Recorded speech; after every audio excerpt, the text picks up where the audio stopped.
ಒಂದು ವಾರದ ಅಂತರದಲ್ಲಿ ಮಂಡ್ಯದಲ್ಲಿ ಇಬ್ಬರು ಬಾಲಕಿಯರು ತಮ್ಮದಲ್ಲದ ತಪ್ಪಿಗೆ ಸಾವನ್ನಪ್ಪಿದ್ದಾರೆ. ಮೊನ್ನೆಯ ಒಂದು ಪ್ರಕರಣಕ್ಕೆ ಟ್ರಾಫಿಕ್ ಪೊಲೀಸರ ಮೇಲೆ ಹೊಣೆಯನ್ನ ಹಾಕಲಾಗ್ತಾ ಇದ್ರೆ ಮತ್ತೊಂದೆಡೆ ಇನ್ನೊಂದು ಬಾಲಕಿ ಮೃತಪಟ್ಟಿದ್ದಕ್ಕೆ ಮಂಡ್ಯದ ಮಿಮ್ಸ್ ಆಸ್ಪತ್ರೆ ವೈದ್ಯರತ್ತ ಬೊಟ್ಟು ಮಾಡಿ ತೋರಿಸಲಾಗ್ತಾ ಇದೆ. ಈ ಕುರಿತ ಒಂದು ರಿಪೋರ್ಟ್ ಇಲ್ಲಿದೆ. ಒಂದೇ ವಾರದಲ್ಲಿ ಮಂಡ್ಯದಲ್ಲಿ ಇಬ್ಬರು ಬಾಲಕಿಯರ ಸಾವು, ಪೊಲೀಸ್ ಎಡವಟ್ಟು, ಬಳಿಕ ವೈದ್ಯರ ಅಚಾತುರ್ಯಾನ. ಬಾಲಕಿ ಸಾನ್ವಿ ಸಾವಿಗೆ ನಿಜವಾದ ಕಾರಣ ಏನು? ಮಂಡ್ಯ ಜಿಲ್ಲೆಯಲ್ಲಿ ಕಳೆದೊಂದು ವಾರದಲ್ಲಿ ಅಮಾಯಕ ಇಬ್ಬರು ಬಾಲಕಿಯರು ತಮ್ಮದಲ್ಲದ ತಪ್ಪಿಗೆ ಜೀವ ಬಿಟ್ಟಿದ್ದಾರೆ. ಆಡುವ ವಯಸ್ಸು, ಜಗತ್ತು ಗೆಲ್ಲುವ ಕನಸು ಕಟ್ಟಿಕೊಂಡಿದ್ದ ಬಾಲಕಿಯರು ಜೀವ ಬಿಟ್ಟಿದ್ದಾರೆ.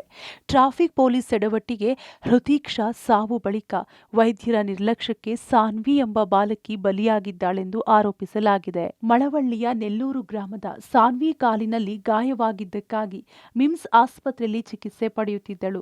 ಮೇ 29ರಂದು ದಾಖಲಾಗಿ ಅಂದೇ ಆಪರೇಷನ್ ಕೂಡ ಮಾಡಿ ಚೇತರಿಸಿಕೊಳ್ತಿದ್ಲು.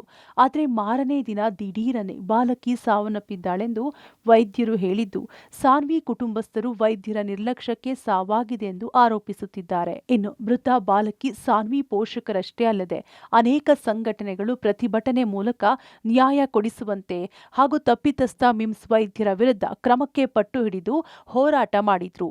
ಸಾನ್ವಿಗೆ ಆಪರೇಷನ್ ಆದ ನಂತರ ಸರಿಯಾದ ಚಿಕಿತ್ಸೆ ನೀಡಿಲ್ಲ.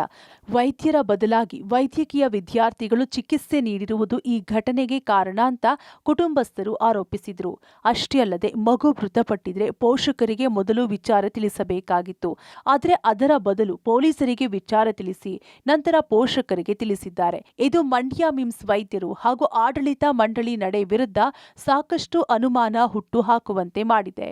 ಬಾಲಕಿ ಸಾನ್ವಿ ಸಾವಿಗೆ ಕಾರಣ ಏನು? ಅನಸ್ತೇಷಿಯಾ ಓವರ್ಡೋಸ, ಬಹು ಅಂಗಾಂಗ ವೈಫಲ್ಯಾನ? ಕುಟುಂಬಸ್ಥರ ಆರೋಪಕ್ಕೆ ವೈದ್ಯರು ಹೇಳೋದೇನು?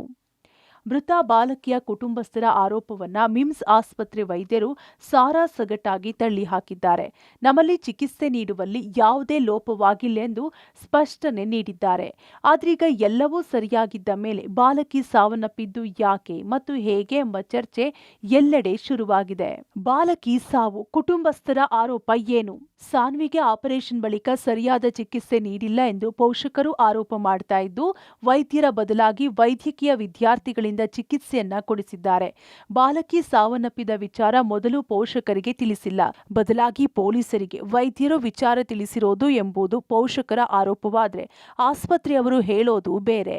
ಬಾಲಕಿ ಸಾವು, ಆಸ್ಪತ್ರೆಯ ಸ್ಪಷ್ಟನೆ ಏನು? ಆಸ್ಪತ್ರೆಗೆ ದಾಖಲಾದ ಬಳಿಕ ಪರೀಕ್ಷೆ ಮಾಡಿಯೇ ಆಪರೇಷನ್ ಅನ್ನ ಮಾಡಿದ್ದೇವೆ. ಆಪರೇಷನ್ ಬಳಿಕ ಬಾಲಕಿ ಆರೋಗ್ಯದಲ್ಲಿ ಏರುಪೇರಾಗಿದ್ದು, ರಕ್ತ ಪರೀಕ್ಷೆ ವೇಳೆ ಪ್ಲೇಟ್ಲೆಟ್ ಕಡಿಮೆಯಾಗಿತ್ತು. ಜೊತೆಗೆ ಬಾಲಕಿಗೆ ಇನ್ಫೆಕ್ಷನ್ ಆಗಿತ್ತು.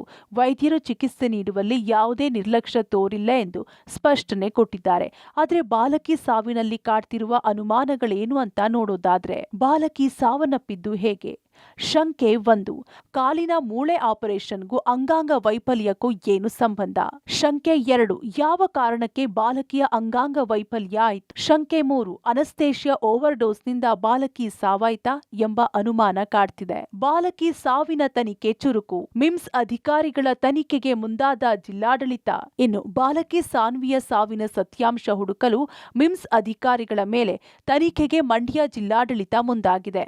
ಮಿಮ್ಸ್ ವೈದ್ಯಾಧಿಕಾರಿಗಳ ಮೇಲೆ ತನಿಖೆಗೆ ಮುಂದಾದ ಮಂಡ್ಯ ಡಿಸಿ ಡಾಕ್ಟರ್ ಕುಮಾರ್ ತನಿಖೆ ಆದೇಶಕ್ಕೆ ನಿರ್ಧರಿಸಿದ್ದಾರೆ.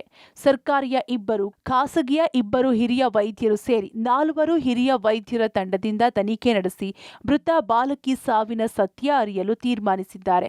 ಈ ಸಂಬಂಧ ಇಂದು ಅಧಿಕೃತವಾಗಿ ತನಿಖೆಗೆ ಆದೇಶ ನೀಡುವ ನಿರೀಕ್ಷೆ ಇದೆ. ಒಟ್ಟಾರೆ ಏನೇ ಹೇಳಿ, ತಡವಾಗಿ ಆದರೂ ಮಂಡ್ಯ ಮಿಮ್ಸ್ ಆಸ್ಪತ್ರೆ ಅವ್ಯವಸ್ಥೆ ವಿರುದ್ಧ ಜಿಲ್ಲಾಡಳಿತ ಎಚ್ಚೆತ್ತುಕೊಂಡಿದೆ. ಇನ್ನು ಮುಂದೆ ಆದ್ರೂ ಇಂತಹ ದುರಂತ ಸಂಭವಿಸದಂತೆ ಕ್ರಮ ಕೈಗೊಳ್ತಾರಾ ಅನ್ನೋದನ್ನ ಕಾದು ನೋಡಬೇಕಿದೆ. Rohit, public TV, Mandya.